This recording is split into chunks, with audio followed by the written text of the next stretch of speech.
I'd like to thank you ladies for serving our people here today, and a round of applause for everybody there. And for the team chief Indian, Carrie, because she said she's not the chief, we'll give her a round of applause too. So today I'd like to talk to you about what the sun does to our medications. And the name of the talk is Sunshine of Your Meds. And for those of us that are my age or older, you may know that Eric Clapton and Cream had a song called Sunshine of Your Love. And I kind of like Clapton, so that's what this is about. The name. I don't think Clapton had anything to do with writing this. So I put up a little bit of the objectives of what I'd like to cover today. So we want to identify medications that do interact with the sun. We'd like to define what ultraviolet radiation is. That's the bad stuff that comes from the sun. We do need the sun. It's really important for us. We want to learn about what kind of damage the sun can do. I'd like to define for you SPF, which stands for sun protection factor, and what that means and how we should use that. And we'll define ways to protect, treat your skin, prevent medications. Then I want to talk a little bit about melanoma, because melanoma is not a fun thing, but it is early detection. We can take care of that. So the first thing I want to talk about is ultraviolet radiation. Ultraviolet radiation comes in two different forms, UVA and UVB. UVA penetrates a little deeper into the skin. UVB is the one that plays the greatest role in our skin cancers, the deadly black mole or malignant melanomas, those guys are called. Chemical sunscreens are very good at blocking UVB, whereas the sunscreens that are blockers are preventing the UVA to get into our system. There are 500 times more UVA rays than there are UVB rays. Just a fact. Now my cards are all mixed up. I hope I know how to do this. So this is just a picture, a pictorial of how deep it goes down. You see our skin has three different layers: the epidermis, which is our top layer, the dermis, which is the middle layer, and hypodermis, which is below. That's the watery thing. So if you get a really bad burn or you cut yourself pretty deep, you'll see it oozing, and that's when you're into the hypodermis. We have every day a UV ray index. And this just tells us what the rating is. And you can find that on your phone on the weather app. And when I got up at 6 o'clock this morning to go to the gym, it was a 1, which means you don't have to worry about it. When I left to come here at 10:30, and I was really early, sorry ladies. When I left to come here at 10:30, it was already a 4. And I'll bet you if we look now with the sun, let's see what it is. Sorry, I need this other thumb. He's the guy that's the keeper of the password, so. It's already a 7, which is very high. So as a 7, you know you have to, it's a moderate sun index. They want you using your sunscreens and sunglasses when you're out. If you get higher than that, or you stay longer in the sun, then you want to use other things. And we'll talk about how we protect ourselves against the sun. So how does the sun damage our skin? There are two ways when we're talking about how the sun damages our skin with medications. There are two different ways: photoallergy and phototoxicity. So by definition, photoallergy is that the ultraviolet rays that come from the sun change the chemical structure of the drugs that we're taking when they're in our skin. And by doing that, our body looks at it and says, wait a minute, this is something I need to build an antibody to. So it provides an antibody to it, which normally will cause a rash 2 or 3 days later. Phototoxicity is a little bit different. In phototoxicity, the drug itself absorbs the UV A and B rays. Just like the chemical sunscreens absorb those rays so they don't get into your skin. The drugs absorb them, but then they release them out into our skin cells, and it kills the skin cells. And again, normally in 2 or 3 days, you wind up with a rash. It can be mild to severe, and normally it also will last longer than if you stop the medications. It'll last a little longer because it's already in our bloodstream in our bodies. Some of the medications that cause the most issues with the sun are non-steroidal anti-inflammatory drugs, which in pharmacy and all of medicine, we love abbreviations and acronyms, so NSAIDs. Antihistamines are statin drugs, which are used for our cholesterol, which a lot of us, I'm sure, take even now because they change what the rules are as to what they want your cholesterol to be. Tetracyclines and other antibiotics are also that way. So the antibiotics that we really have to worry about are doxycycline and tetracycline and some of the quinolones. And that's really important now because a lot of the Lyme disease is being treated by doxycycline. And in this time of the day, this time of the year, we're walking around in the woods. The Lyme disease is carried by ticks that are off of deer. They're called deer ticks. They're little tiny guys. If you sharpened your pencil, it's about the size of the tip of your pencil, the graphite of your pencil. And so normally they prescribe doxycycline. So if you ever go and you have that bullseye rash or the doctor feels that maybe some of your arthritic type symptoms are due to Lyme disease and they prescribe doxycycline, make sure you use a sunscreen and make sure you apply it often. NSAIDs, the ones that cause the most are naproxen, diclofenac, and feldine. Those ones cause the most of our phototoxicity. So if you're taking those and you need those to live on a daily basis, which a lot of us do, then you should be using your sunscreen for that as well. Another drug that is, and it doesn't really affect most of this generation here, is isotretinoin. They normally use that in acne for severe acne in teenagers. So I think we're past our teenage years by 2 or 3 years, so we don't need that right now. And retin-A, a lot of people use retin-A to help with the wrinkles on their skin. That's a vitamin A derivative, just like the isotretinoin, so you can have issues with that if you're out in the sun. Always use a sunscreen if you're using any of the retin-A. Some of the thiazide diuretic, hydrochlorothiazide, many of us take that. I'm in that group as an adjutant to our blood pressures to help lower our blood pressure. It works by moving the fluids around a little bit. And those also have photosensitivities. So you want to make sure that if you're taking those medications and you're going to go on a nice boat ride, you make sure you use your sunscreen. And again, apply it often. You hear those words from me all the time, right? Use your sunscreen and apply it often. And we're going to say that probably another 5 or 6 times today. Some of the diabetic medications like the sulfonylureas, which are your glipizide and glyburide, those can also cause it. Those are on the wane with all the newer drugs out there for diabetes, so most of those aren't going to be very popular anymore, but those are some of the ones that you have to worry about if you're still taking them. Some of the tricyclic antidepressants, like Elavil, and those are normally not really used anymore for depression because they're better, cleaner drugs, less side effects for depression. The ones that they use, oh, look at that, Gene. You get hand delivery. That's awesome. Isn't that great? Anyway, Deb doesn't even do that with me. She just tells me to turn around and kicks me in the butt.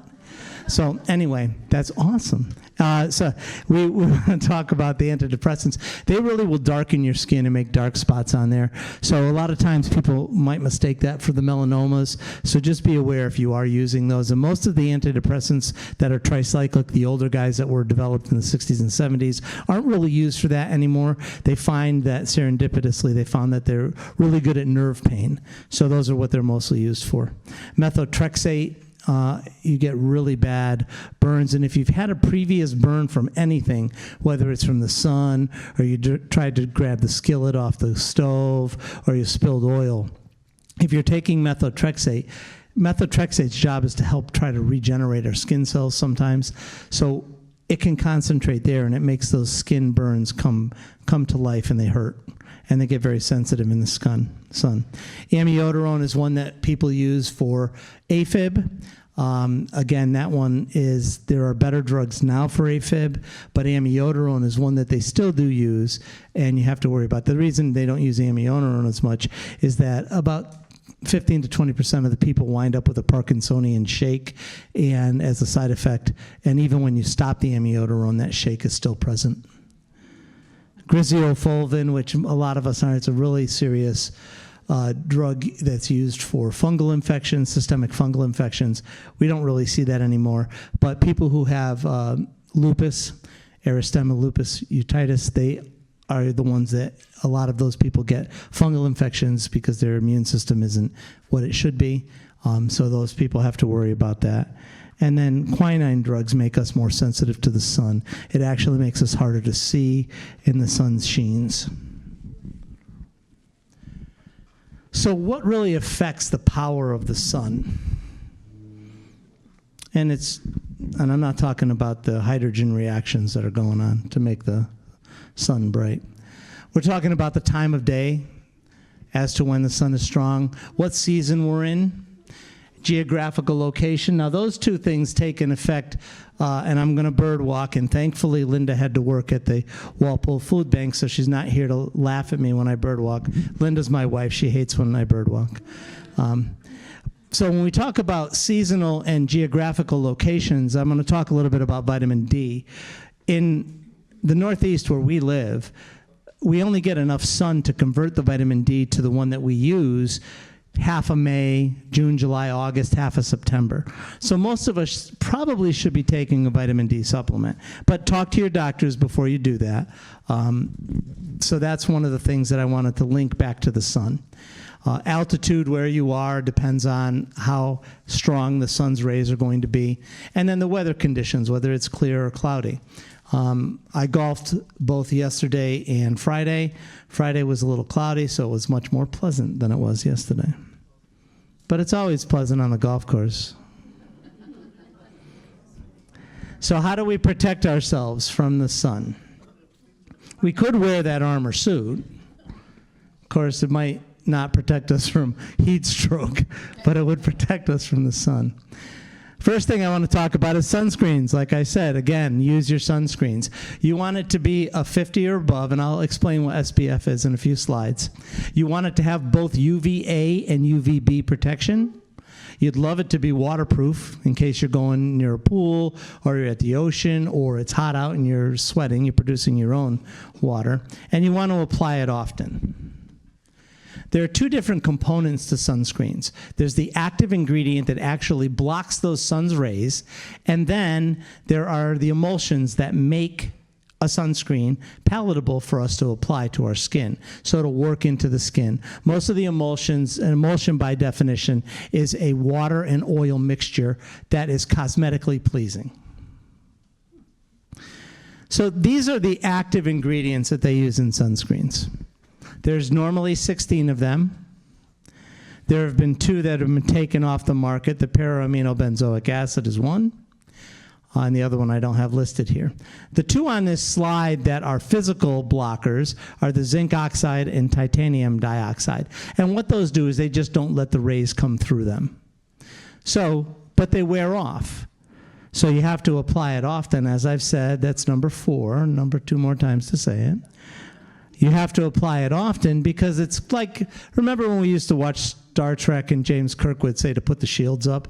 Well, you know, the Klingons' photon torpedoes are pretty strong, right? So they can't, the shields can't hold forever because it absorbs energy and it uses up that shield. Same thing. When the rays keep hitting those physical blockers, it uses up their activity. Now, when we talk about that, the only 2 that have been proven safe and effective are the 2 physical blockers, the zinc oxide, titanium dioxide. Those are the only 2. Oh, yes, let's bring the Red Sox into this. Are you safe or are you out? He was actually safe when he stole second yesterday, by the way.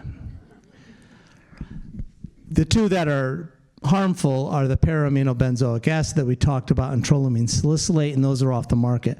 All the other 12 chemicals that are on there that are still used today, they say they need more research on it. Now, we're going to birdwalk again. Sorry, babe, but we're going to birdwalk again to talk about over-the-counter drugs when they were approved by President Clinton in 1984. They just had to be proven to be safe. And the laws stated in the DSHEA Act that the companies can't make outrageous claims that are not supported. And the FDA is going to watch them. Federal Drug Administration is going to watch them. But the FDA doesn't have people to watch them. And the FDA doesn't have enough people to go visit their manufacturing plants. So as long as they submit their proposal for how they make it and it's under good manufacturing procedures, and it's been proven to be safe, it doesn't make it grow green ears, then you can make it. Now, if 100,000 people complain that it didn't make me grow green ears, but I have a red tail, then the FDA sends a letter to the company to say, hey, you better check this out.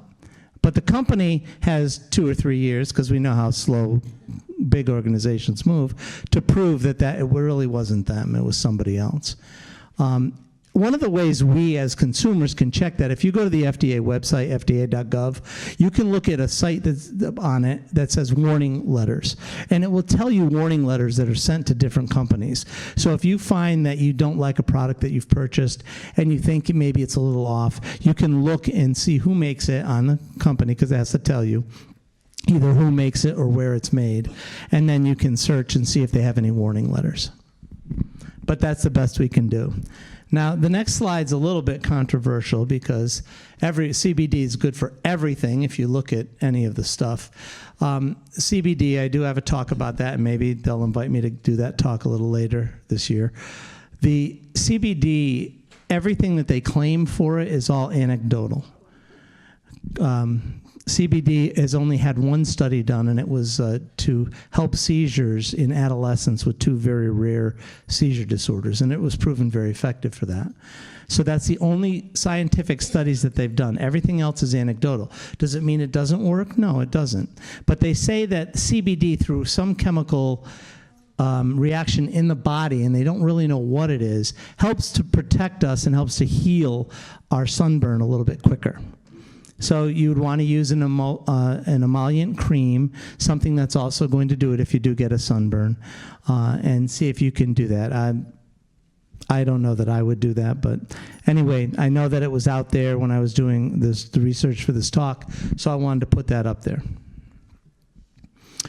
The other thing that we can do, obviously, is wear protective clothing, wide brim hats, long sleeve shirts, long pants, and sneakers and shoes. And a lot of people laughed and said, well, we always wear that. Well, no, we don't. When we go to the beach, I mean, we wear shoes and sneakers covering the tops of our feet most of our lives. But then when we go to the beach, we wear sandals or we go barefoot, and we burn the tops of our feet, and it's very painful, and then we can't walk for 2 days. And then you have to carry your spouse back and forth to the bathroom. So, good thing she's not here, huh? So, as I threatened earlier, I'm going to define what SPF is. It stands for Sun Protection Factor. And it's not a time measurement. It's just a measure of how much solar energy or UV radiation is required to produce a sunburn on protected skin versus a non-protected skin. So as I said earlier, the misconception is that it's a number. So if you have an SPF 15, people think you can stay in the sun 15 times longer, and that's not true at all. It just is a number, just like security of your password on your computer. If you use just letters and all in lowercase, it's not going to be a very strong password. But if you use letters, numbers, and funny characters and capitals and small ones, your password is stronger because people have a harder time to guess. So SPF, the higher it is, the better it is. But we'll talk about the limiting returns on the number as well. So when we talk about what you want to do with your SPF, I always recommend a 50 or above. And that's because depending on the time of the day, when you go and going to be in the sun, 1 hour of solar energy is the same at 9 o'clock as 15 minutes at 1 p.m. So the sun is strongest from 10 to 2. So if you're going to be out in the sun from those times without any other protection, you should be applying your sunscreen every 15 minutes. It should be waterproof, because if you're out and it's hot like it was today, like it is today and was yesterday and Monday, you want to make sure you're protecting yourself against that. Other things that affect what SPF we should use have to do with us, our skin type, how much we apply it, and how frequently apply it. There's number 5. How frequently apply it. We should apply it frequently. And here's the rate of limiting returns when you're talking about SPF. You can see that a 15 number blocks about 93% of the B rays. The B is the one that causes the melanoma, so that's the study I used. It blocks more of the UVA rays as well. The 30 does 97%, 50 does 98%, but 100 SPF, which if you go by math is twice 50, only saves another 1% of the ultraviolet radiation. That's why I always recommend a 50. So we're going to talk about what happens when you turn into a lobster. How do we treat such a thing? Wow, I went through a lot of these cards. First thing is cold water.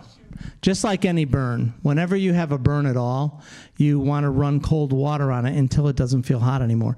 And the reason is that the heat, when we saw the slide about what our skin makeup is with our epidermis, our dermis, and our hypodermis, the heat gets down into the second and third layers.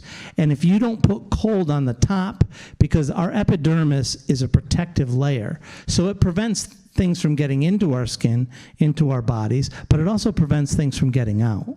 So we want to make sure that the top layer is cool so that the heat rises and leaves. Because if the heat stays in our lower levels, it's going to continue to burn us. It's going to continue to cause damage.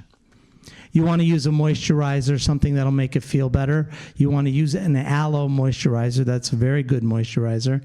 You don't really want to use the ones that have the cane name after it, like lidocaine, so Solarcaine, any of the local anesthetics. And the reason is if you have any excoriation, or if it's a second-degree burn or a third-degree burn, which are open, it can be very painful to put a local anesthetic right on the nerves because you have nerve exposure.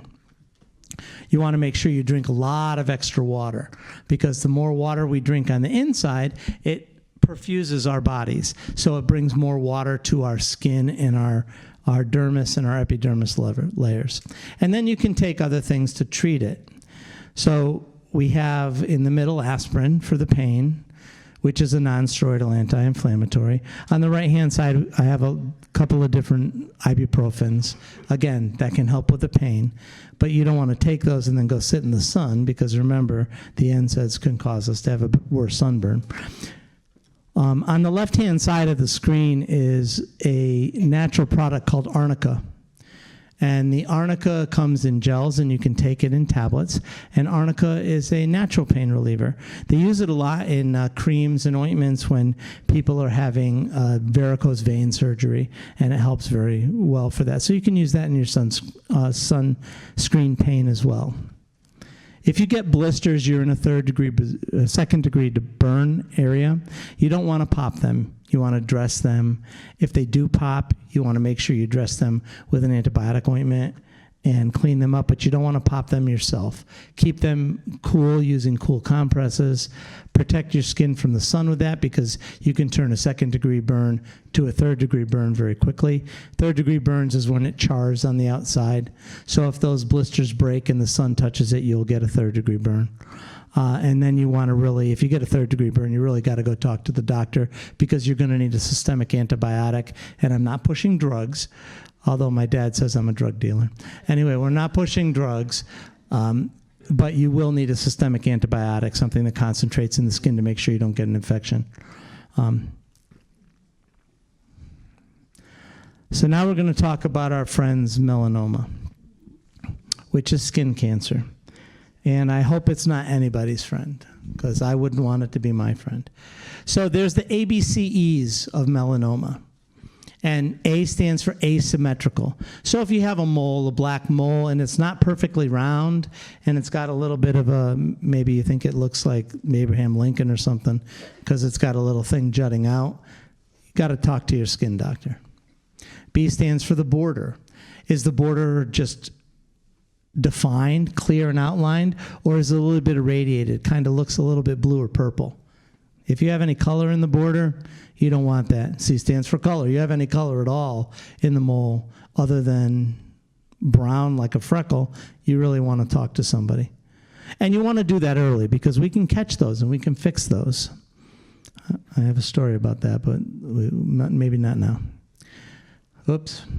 D stands for diameter. How big is it? If it's large, if it has If it's 10, 15 millimeters, probably got to talk to somebody. And does it change? Does it evolve? So those are the things we want to look at that we can do ourselves. We should be having our doctor check our moles every year when we go to our annual physical, which I do. Okay, so now it's time for that story. So I had something that looked, I don't know, Linda said it looked angry.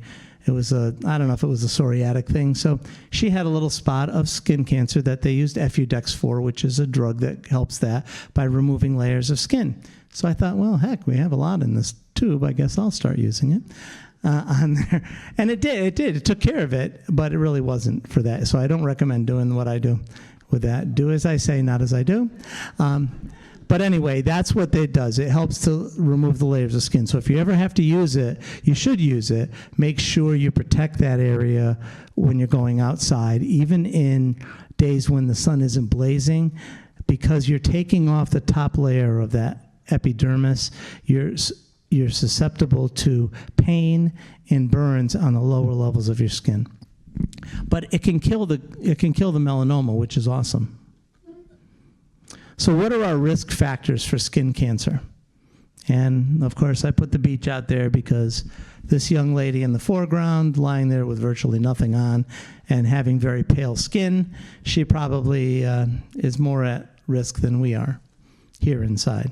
So a lighter natural skin color is something. So unfortunately, if you're Scandinavian or you're Irish, unfortunately, and with Irish, we see other things in there too, right? Red hair, green eyes. Those are also chances that you may have a higher chance of getting skin cancer.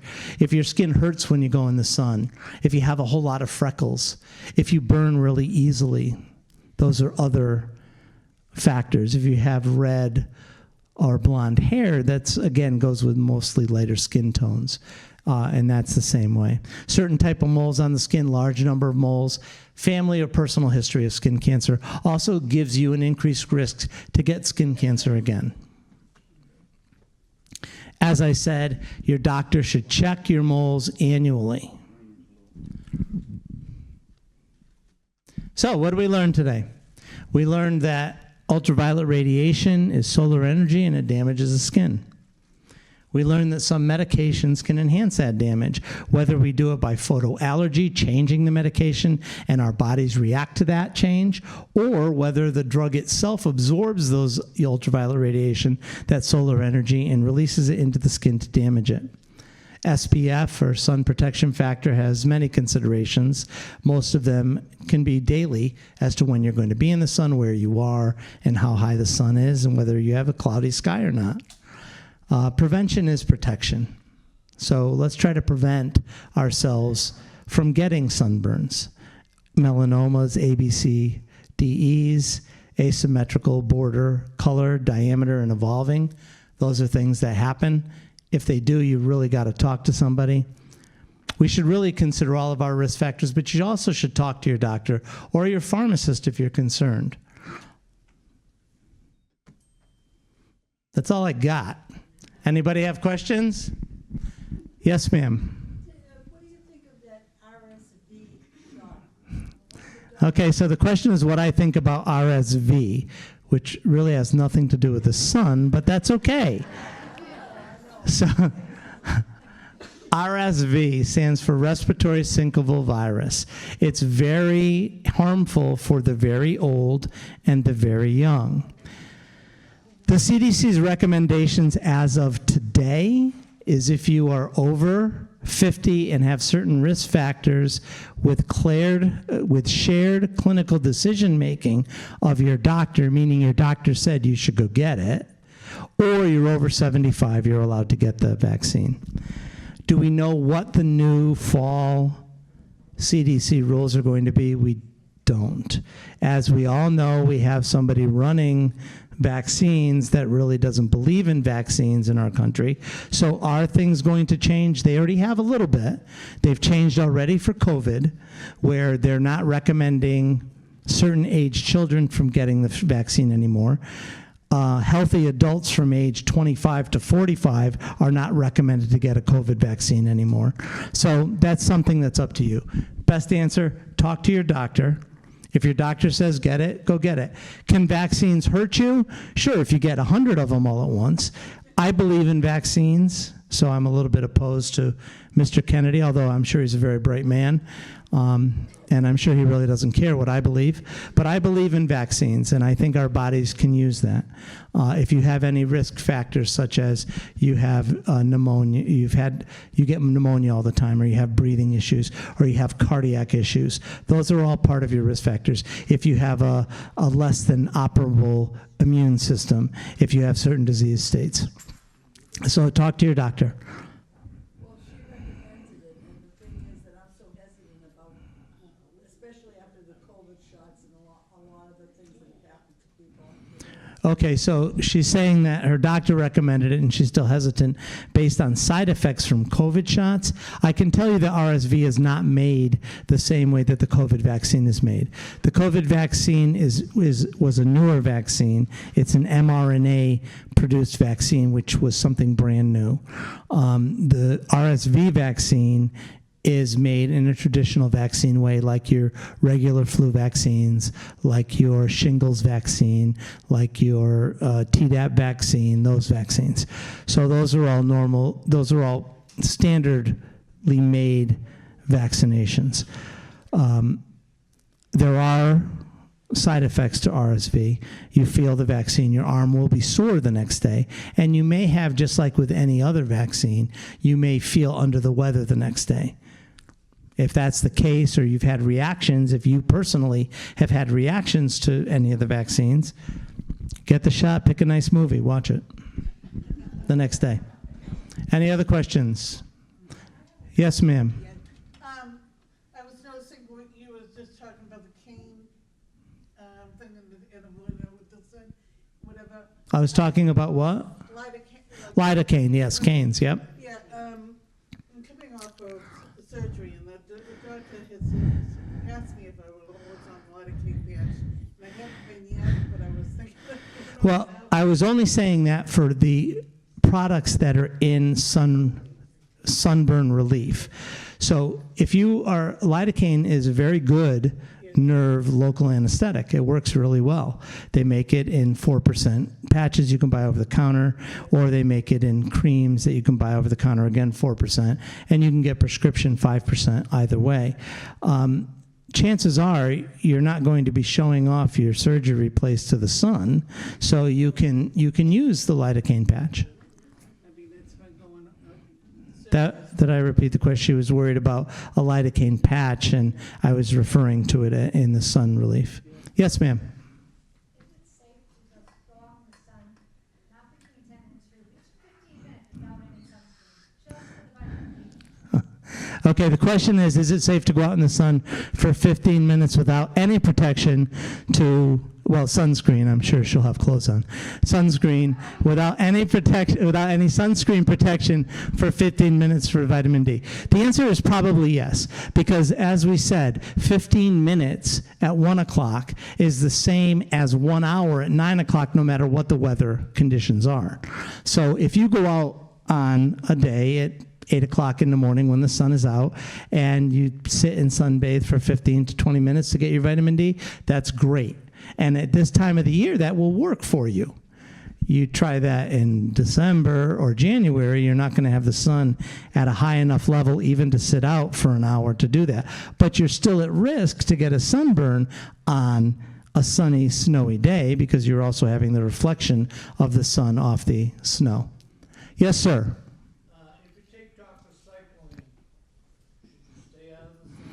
The question was, if you take doxycycline, should you stay out of the sun? I don't know that I would totally stay inside all the time, unless you really want to and your wife is throwing you out. But if you don't need to do that, but if you do go in the sun, make sure you take protection. So make sure you apply, if you're wearing a sleeve shirt, put a 50 sunscreen on your arms. Wear a hat to do that. Put it on your face and your ears. Our ears burn very rapidly. They can be like potato chips. They're thin, they get really crispy. So you don't have to avoid the sun, but if you're on doxycycline, I wouldn't go and spend 4 hours at Nantucket Beach sitting in the sun. Are there any other? Yes, ma'am.